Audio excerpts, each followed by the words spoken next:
Welcome back, it's your guy Engineer Mojo with another car tutorial video. In today's video we are working on a 2019 Toyota CHR and we are performing a spark plug change. As always, a full tool list is displayed on the screen. Also, a tool list is displayed down below in the video description, so anything not on the screen that I add will be down below. Let's get the install started. Here's a quick overview of the engine. I won't disconnect the battery for this install of spark plugs, given that the spark plugs don't receive power when the ignition is off, but if you feel more comfortable disconnecting the battery, feel free to do that. First step here is to remove the plastic engine cover. This just pops right off with a little wiggle. There's 4 knobs that hold this plastic cover on, so a little small wiggle and those pop right off. And here's just a quick clip showing where the knob inserts are on the plastic cover and where the knobs are on the engine itself.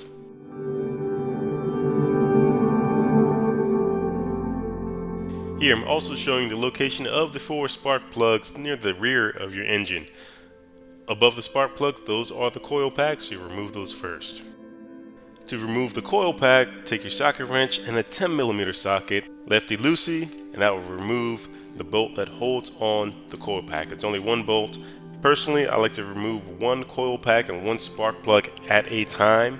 That way it's less issues as far as foreign contaminants falling into your engine while you're working with different spark plugs. So you'll see me in this video go one at a time, replacing spark plugs and removing coil packs. To remove the coil pack, you just give a little wiggle to break the seal and pull it right up out of the spark plug tube. If you find that the wire loom is a little too tight to do the wiggle, you can unplug the coil pack from the wire loom. That's also an option.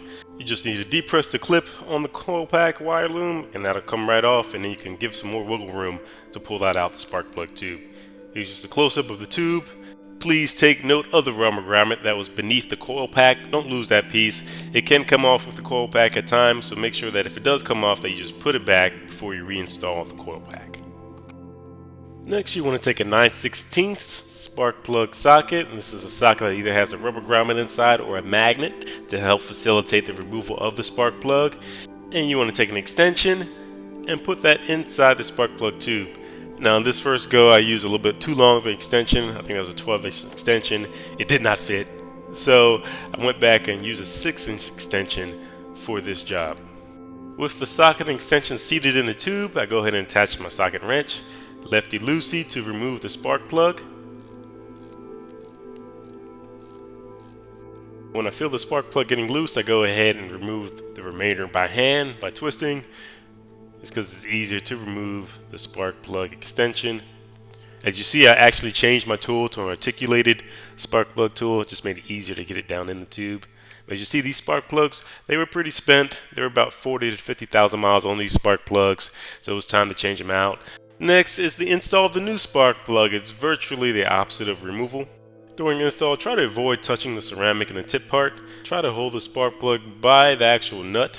Now, I won't be applying anti-seize to the threads. Generally, it's discouraged by the manufacturers, given that anti-seize can alter the torque and you can end up applying too much torque to the spark plug. Additionally, with modern engines and aluminum heads, it's typically less likely that you'll have a seized spark plug inside your engine, so I discourage the use of anti-seize.